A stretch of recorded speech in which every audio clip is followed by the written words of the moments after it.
स्तोत्रम्। जाबालिरुवाच गुरून्वद महाभाग वेदव्यास जगद्गुरो। गुरूणाम् तारतम्यम् च कस्मात् किम् फलमुच्यते। व्यास उवाच माता पिता गुरुः श्रेयान् ज्येष्ठभ्राता पितामहः। श्वशुरो मातुलश्चैव तथा मातामहः स्मृतः।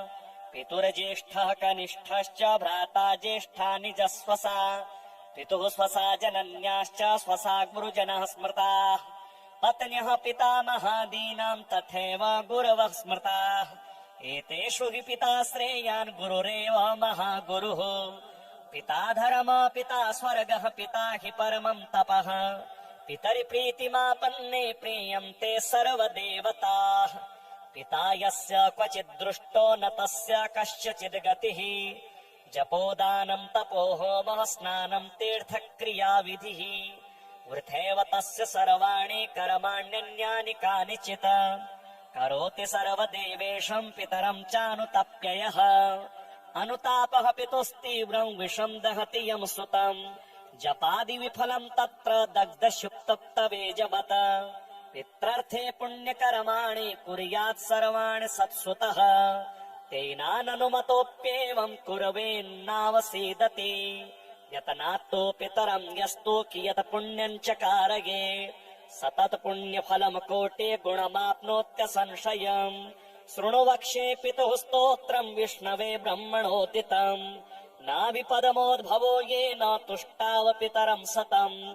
ब्रह्मोवाच ॐ नमः पित्रे जन्मदात्रे सर्वदेवमयाय च। सुखदाय प्रसन्नाय सुप्रीताय महात्मने। सर्वयज्ञस्वरूपाय स्वर्गाय परमेष्ठिने। सर्वतीर्थावलोकाय करुणासागराय च नमः। सदाशुतोषाय शिवरूपाय ते नमः। सदा अपराधक्षमिणे सुखाय सुखदाय च।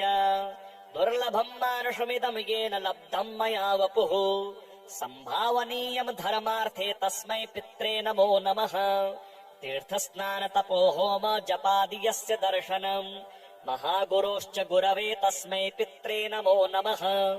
यस्य प्रणामस्तवनात् कोटिशः पितृतर्पणम्। अश्वमेध शतैस्तुल्यम् तस्मै पित्रे नमो नमः। इदम् स्तोत्रम् पितुः पुण्यम् यः पठेत् प्रयतो नरः। प्रत्यहम् प्रातरुत्थाय पित्रे श्राद्धदिनेऽपि च। स्वजन्मदिवसे साक्षात् पितुरग्रे स्थितोऽपि वा। न तस्य दुर्लभम् किञ्चित् सर्वज्ञतादिवाञ्छितम्। नानापकरम् कृत्वापि यः स्तौति पितरम् सुतः। सध्रुवम् प्रविधायेव प्रायश्चित्तम् सुखी भवेत्। पितुः प्रीतिकरो नित्यम् सर्वकर्माण्यथार्हति। श्रीमहामृत्युञ्जय स्तोत्रम्। ॐ अस्य श्रीमहामृत्युञ्जय स्तोत्रमन्त्रस्य श्रीमार्कण्डेय ऋषिः अनुष्टुप् छन्दः। श्रीमृत्युञ्जयो देवता गौरी शक्तिः। मम सर्वारिष्ट समस्त मृत्युशान्त्यर्थम् सकलैश्वर्यप्राप्त्यर्थम् जपे विनियोगः। अथ श्री कुलदेवी गुप्तरक्षा स्तोत्रम्। नमस्ते गुप्तरूपेण कुलसंरक्षणेश्वरी। भक्तानाम् वरदा नित्यम् दुर्गाम् दुष्टविनाशिनी। कुलदोष प्रशमने त्वम् शक्तिः परमेश्वरी। गृहशान्ति प्रदात्री च नमो गुप्ते नमोऽस्तु ते। पितृशापहरम् देवे ग्रहपीडा प्रणाशिनी। रक्ष माम् सर्वदा माता भवदया नमोऽस्तु ते। दुश्चिन्ता दुःस्वप्ननाशे त्वम् हि शरणदायिने। गूढसेव्ये महेशाने कुलदेवी नमोऽस्तु ते। सर्वरोगहराम् देवीम् सङ्कटत्राणकारिणीम् शुभदाम् मङ्गलाम् देवीम् नमामि कुलदेव्यताम्। सदा गुप्तगृहस्थायै मातृरूपेण संस्थिताम् श्रीं ह्रीं क्लीं बीजरूपां ताम् वन्दे भक्तिपरायणाम् नारीणाम् कुलरक्षायै नराणाम् च कृपालुके गूढमन्त्रजपप्रिया नमस्ते कुलपूजिते दीनबन्धुम् कृपामय्यम् दारिद्र्यम् हरवल्लभे त्वमेव मातरम् जान्मे रक्ष माम् भयतः सदा गूढपूजा समायुक्ता ये त्वम् भक्त्या स्मरन्ति च तेषाम् कष्टम् नश्यन्त्येव सिद्धिर्भवति निश्चिता एषा रक्षा कुलस्तुतिः गुप्तदेव्यै समर्पिता यः पठेत् श्रद्धया नित्यम् स जातो न भयङ्करः नमस्ते गुप्तरूपेण कुलसंरक्षणेश्वरी भक्तानाम् वरदा नित्यम् दुर्गाम् दुष्टविनाशिनी कुलदोषप्रशमने त्वम् शक्तिः परमेश्वरी गृहशान्तिप्रदात्री च नमो गुप्ते नमोऽस्तु ते पितृशापहरम् देवी ग्रहपीडा प्रणाशिनी रक्ष माम् सर्वदा माता भवदया नमोऽस्तु ते दुश्चिन्ता दुःस्वप्ननाशे त्वम् हि शरणदायिनी गूढसेव्ये महेशानि कुलदेवि नमोऽस्तु ते सर्वरोगहराम् देवीम् सङ्कटत्राणकारिणीम् शुभदाम् मङ्गलाम् देवीम् नमामि कुलदेव्यताम् सदा गुप्तगृहस्थायै मातृरूपेण संस्थिताम् श्रीं ह्रीं क्लीं बीजरूपां ताम् वन्दे भक्तिपरायणाम् नारीणाम् कुलरक्षायै नराणाम् च कृपालुके गूढमन्त्रजपप्रिया नमस्ते कुलपूजिते दीनबन्धुम् कृपामय्यम् दारिद्र्यम् हरवल्लभे त्वमेव मातरम् जान्मे रक्ष माम् भयतः सदा गूढपूजा समायुक्ता ये त्वम् भक्त्या स्मरन्ति च तेषाम् कष्टम् नश्यन्त्येव सिद्धिर्भवति निश्चिता एषा रक्षा कुलस्तुतिः गुप्तदेव्यै समर्पिता यः पठेत् श्रद्धया नित्यम् स जातो न भयङ्करः नमस्ते गुप्तरूपेण कुलसंरक्षणेश्वरी भक्तानाम् वरदा नित्यम् दुर्गाम् दुष्टविनाशिनी कुलदोषप्रशमने त्वम् शक्तिः परमेश्वरी गृहशान्तिप्रदात्री च नमो गुप्ते नमोऽस्तु ते पितृशापहरम् देवे ग्रहपीडा प्रणाशिनी रक्ष माम् सर्वदा माता भवदया नमोऽस्तु ते दुश्चिन्ता दुःस्वप्ननाशे त्वम् हि शरणदायिनी गूढसेव्ये महेशानि कुलदेवि नमोऽस्तु ते सर्वरोगहराम् देवीम् सङ्कटत्राणकारिणीम् शुभदाम् मङ्गलाम् देवीम् नमामि कुलदेव्यताम् सदा गुप्तगृहस्थायै मातृरूपेण संस्थिताम् श्रीं ह्रीं क्लीं बीजरूपां ताम् वन्दे भक्तिपरायणाम् नारीणाम् कुलरक्षायै नराणाम् च कृपालुके गूढमन्त्रजपप्रिया नमस्ते कुलपूजिते दीनबन्धुम् कृपामय्यम् दारिद्र्यम् हरवल्लभे त्वमेव मातरम् जान्मे रक्ष माम् भयतः सदा गूढपूजा समायुक्ता ये त्वाम् भक्त्या स्मरन्ति च तेषाम् कष्टम् नश्यन्त्येव सिद्धिर्भवति निश्चिता ईशा रक्षा कुलस्तुतिः गुप्तदेव्यै समर्पिता यः पठेत् श्रद्धया नित्यम् स जातो न भयङ्करः नमस्ते गुप्तरूपेण कुलसंरक्षणेश्वरी भक्तानाम् वरदा नित्यम् दुर्गाम् दुष्टविनाशिनी कुलदोषप्रशमने त्वम् शक्तिः परमेश्वरी गृहशान्तिप्रदात्री च नमो गुप्ते नमोऽस्तु ते पितृशापहरम् देवी ग्रहपीडा प्रणाशिनी रक्ष माम् सर्वदा माता भवदया नमोऽस्तु ते दुश्चिन्ता दुःस्वप्ननाशे त्वम् हि शरणदायिनी गौडसेव्ये महेशानि कुलदेवी नमोऽस्तु ते सर्वरोगहराम् देवीम् सङ्कटत्राणकारिणीम् शुभदाम् मङ्गलाम् देवीम् नमामि कुलदेव्यताम् सदा गुप्तगृहस्थायै मातृरूपेण संस्थिताम् श्रीम् ह्रीम् क्लीम् बीजरूपाम् ताम् वन्दे भक्तिपरायणाम्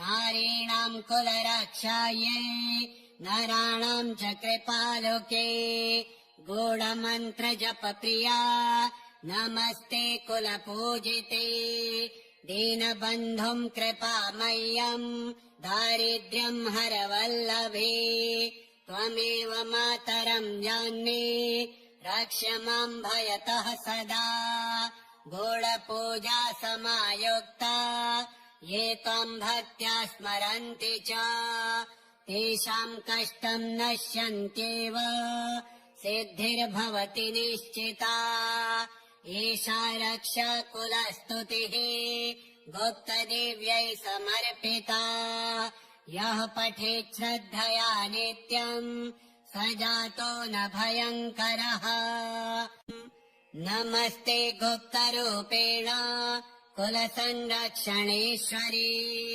भक्तानाम् वरदा नित्यम् दुर्गाम् दुष्टविनाशिनी कुलदोषप्रशमने त्वम् शक्तिः परमेश्वरी गृहशान्तिप्रदात्री च नमो गुप्ते नमोऽस्तु ते पितृशापहरम् देवे ग्रहपीडा प्रणाशिनी रक्ष माम् सर्वदा माता भवदया नमोऽस्तु ते दुश्चिन्ता दुःस्वप्ननाशे त्वम् हि शरणदायिनी गूढसेव्ये महेशानि कुलदेवी नमोऽस्तु ते सर्वरोगहराम् देवीम् सङ्कटत्राणकारिणीम् शुभदाम् मङ्गलाम् देवीम् नमामि कुलदेव्यताम् सदा गुप्तगृहस्थायै मातृरूपेण संस्थिताम् श्रीम् ह्रीम् क्लीम् बीजरूपाम् ताम् वन्दे भक्तिपरायणाम् नारीणाम् कुलरक्षायै नराणाम् च कृपालुके गूढमन्त्रजपप्रिया नमस्ते कुलपूजिते दीनबन्धुम् कृपामय्यम् दारिद्र्यम् हरवल्लभे त्वमेव मातरम् जान्ये रक्ष माम् भयतः सदा गूढपूजा समायुक्ता ये त्वम् भक्त्या स्मरन्ति च तेषाम् कष्टम् नश्यन्त्येव सिद्धिर्भवति निश्चिता एषा रक्षा कुलस्तुतिः गुप्तदेव्यै समर्पिता यः पठेत् श्रद्धया नित्यम् स जातो न भयङ्करः नमस्ते गुप्तरूपेण कुलसंरक्षणेश्वरी भक्तानाम् वरदा नित्यम् दुर्गाम् दुष्टविनाशिनीम् कुलदोषप्रशमने त्वम् शक्तिः परमेश्वरी गृहशान्तिप्रदात्री च नमो गुप्ते नमोऽस्तु ते पितृशापहरम् देवी ग्रहपीडा प्रणाशिनी रक्ष माम् सर्वदा माता भवदया नमोऽस्तु ते दुश्चिन्ता दुःस्वप्ननाशे त्वम् हि शरणदायिनी गूढसेव्ये महेशानि कुलदेवि नमोऽस्तु ते सर्वरोगहराम् देवीम् सङ्कटत्राणकारिणीम् शुभदाम् मङ्गलाम् देवीम् नमामि कुलदेव्यताम् सदा गुप्तगृहस्थायै मातृरूपेण संस्थिताम् श्रीं ह्रीं क्लीं बीजरूपाम् ताम् वन्दे भक्तिपरायणाम् नारीणाम् कुलरक्षायै नराणाम् च कृपालुके गूढमन्त्रजपप्रिया नमस्ते कुलपूजिते दीनबन्धुम् कृपामय्यम् दारिद्र्यम् हरवल्लभे त्वमेव मातरम् जान्ये रक्ष माम् भयतः सदा गूढपूजा समायुक्ता ये त्वम् भक्त्या स्मरन्ति च तेषाम् कष्टम् नश्यन्त्येव सिद्धिर्भवति निश्चिता एषा रक्षा कुलस्तुतिः गुप्तदेव्यै समर्पिता यः पठेत् श्रद्धया नित्यम् स जातो न भयङ्करः नमस्ते गुप्तरूपेण कुलसंरक्षणेश्वरी भक्तानाम् वरदा नित्यम् दुर्गाम् दुष्टविनाशिनी कुलदोषप्रशमने त्वम् शक्तिः परमेश्वरी गृहशान्तिप्रदात्री च नमो गुप्ते नमोऽस्तु ते पितृशापहरम् देवे ग्रहपीडा प्रणाशिनी रक्ष माम् सर्वदा माता भवदया नमोऽस्तु ते दुश्चिन्ता दुःस्वप्ननाशे त्वम् हि शरणदायिनी गूढसेव्ये महेशानि कुलदेवि नमोऽस्तु ते सर्वरोगहराम् देवीम् सङ्कटत्राणकारिणीम् शुभदाम् मङ्गलाम् देवीम् नमामि कुलदेव्यताम् सदा गुप्तगृहस्थायै मातृरूपेण संस्थिताम् श्रीं ह्रीं क्लीं बीजरूपाम् ताम् वन्दे भक्तिपरायणाम् नारीणाम् कुलरक्षायै नराणाम् च कृपालुके गूढमन्त्रजपप्रिया नमस्ते कुलपूजिते दीनबन्धुम् कृपामय्यम् दारिद्र्यम् हरवल्लभे त्वमेव मातरम् जान्ये रक्ष माम् भयतः सदा गूढपूजा समायुक्ता ये त्वम् भक्त्या स्मरन्ति च तेषाम् कष्टम् नश्यन्त्येव सिद्धिर्भवति निश्चिता ईशा रक्षा कुलस्तुतिः गुप्तदेव्यै समर्पिता यः पठेत् श्रद्धया नित्यम् स जातो न भयङ्करः नमस्ते गुप्तरूपेण कुलसंरक्षणेश्वरी भक्तानाम् वरदा नित्यम् दुर्गाम् दुष्टविनाशिनी कुलदोषप्रशमने त्वम् शक्तिः परमेश्वरी गृहशान्तिप्रदात्री च नमो गुप्ते नमोऽस्तु ते पितृशापहरम् देवी ग्रहपीडा प्रणाशिनी रक्ष माम् सर्वदा माता भवदया नमोऽस्तु ते दुश्चिन्ता दुःस्वप्ननाशे त्वम् हि शरणदायिनी घोडसेव्ये महेशानि कुलदेवि नमोऽस्तु ते सर्वरोगहराम् देवीम् सङ्कटत्राणकारिणीम् शुभदाम् मङ्गलाम् देवीम् नमामि कुलदेव्यताम् सदा गुप्तगृहस्थायै मातृरूपेण संस्थिताम् श्रीं ह्रीं क्लीं बीजरूपाम् ताम् वन्दे भक्तिपरायणाम् नारीणाम् कुलरक्षायै नराणाम् च कृपालुके गूढमन्त्रजपप्रिया नमस्ते कुलपूजिते दीनबन्धुम् कृपामय्यम् दारिद्र्यम् हरवल्लभे त्वमेव मातरम् जान्ये रक्ष माम् भयतः सदा गूढपूजा समायुक्ता ये त्वम् भक्त्या स्मरन्ति च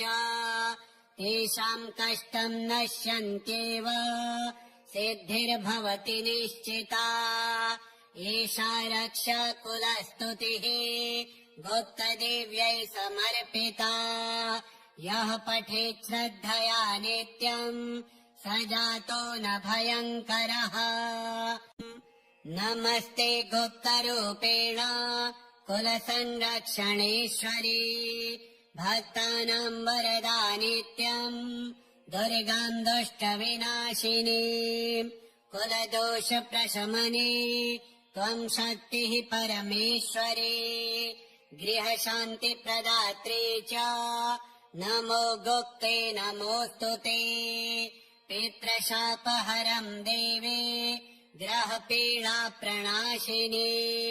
रक्ष माम् सर्वदा माता भवदया नमोऽस्तु ते दुश्चिन्ता दुःस्वप्ननाशे त्वम् हि शरणदायिनी गूढसेव्ये महेशानि कुलदेवि नमोऽस्तु ते सर्वरोगहराम् देवीम् सङ्कटत्राणकारिणीम् शुभदाम् मङ्गलाम् देवीम् नमामि कुलदेव्यताम् सदा गुप्तगृहस्थायै मातृरूपेण संस्थिताम् श्रीं ह्रीं क्लीं बीजरूपाम् ताम् वन्दे भक्तिपरायणाम् नारीणाम् कुलरक्षायै नराणाम् च कृपालुके गूढमन्त्रजपप्रिया नमस्ते कुलपूजिते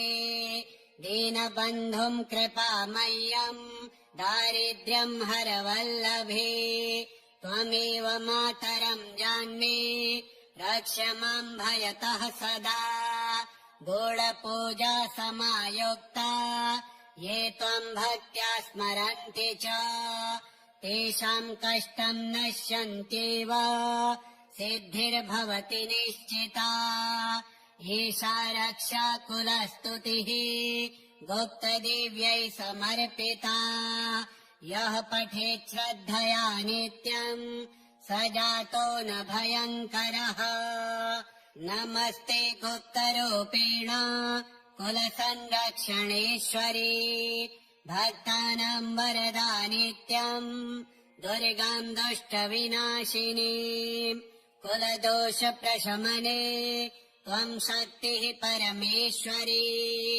गृहशान्तिप्रदात्री च नमो गुप्ते नमोऽस्तु ते पितृशापहरम् देवी ग्रहपीडाप्रणाशिनी रक्ष माम् सर्वदा माता भवदया नमोऽस्तु ते दुश्चिन्ता दुःस्वप्ननाशे त्वम् हि शरणदायिनी गूढसेव्ये महेशानि कुलदेवि नमोऽस्तु ते सर्वरोगहराम् देवीम् सङ्कटत्राणकारिणीम् शुभदाम् मङ्गलाम् देवीम् नमामि कुलदेव्यताम् सदा गुप्तगृहस्थायै मातृरूपेण संस्थिताम् श्रीं ह्रीं क्लीं बीजरूपाम् ताम् वन्दे भक्तिपरायणाम्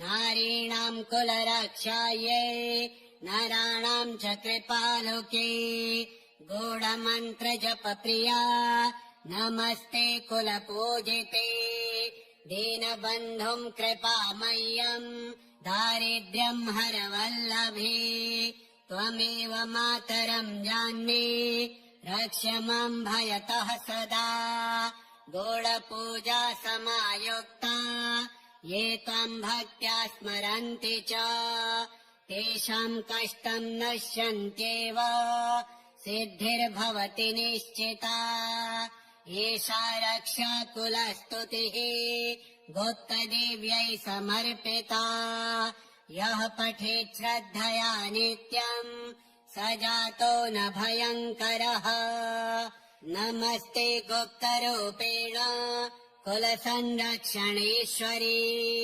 भक्तानाम् वरदा नित्यम् दुर्गाम् दुष्टविनाशिनी कुलदोषप्रशमने त्वम् शक्तिः परमेश्वरी गृहशान्तिप्रदात्री च नमो गुप्ते नमोऽस्तु ते पितृशापहरम् देवे ग्रहपीडा प्रणाशिनी रक्ष माम् सर्वदा माता भवदया नमोऽस्तु ते दुश्चिन्ता दुःस्वप्ननाशे त्वम् हि शरणदायिनी गूढसेव्ये महेशानि कुलदेवी नमोऽस्तु ते सर्वरोगहराम् देवीम् सङ्कटत्राणकारिणीम् शुभदाम् मङ्गलाम् देवीम् नमामि कुलदेव्यताम् सदा गुप्तगृहस्थायै मातृरूपेण संस्थिताम् श्रीम् ह्रीम् क्लीम् बीजरूपाम् ताम् वन्दे भक्तिपरायणाम् नारीणाम् कुलरक्षायै नराणाम् च कृपालोके गूढमन्त्रजपप्रिया नमस्ते कुलपूजिते दीनबन्धुम् कृपामय्यम् दारिद्र्यम् हरवल्लभे त्वमेव मातरम् जान्मे रक्ष माम् भयतः सदा गूढपूजा समायुक्ता ये त्वाम् भक्त्या स्मरन्ति च तेषाम् कष्टम् नश्यन्त्येव सिद्धिर्भवति निश्चिता ईशा रक्षा कुलस्तुतिः गुप्तदेव्यै समर्पिता यः पठेत् श्रद्धया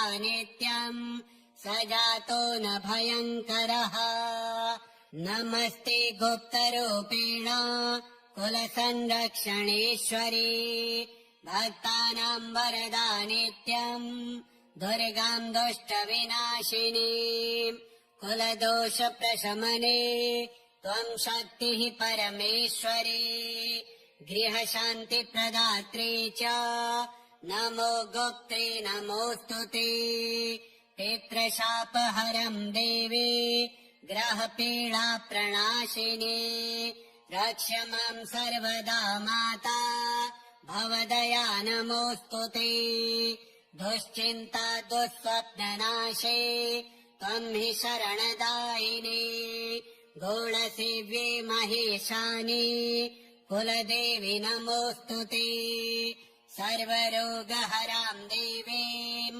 सङ्कटत्राणकारिणीम् शुभदाम् मङ्गलाम् देवीम् नमामि कुलदेव्यताम् सदा गुप्तगृहस्थायै मातृरूपेण संस्थिताम् श्रीम् ह्रीम् क्लीम् बीजरूपाम् ताम् वन्दे भक्तिपरायणाम्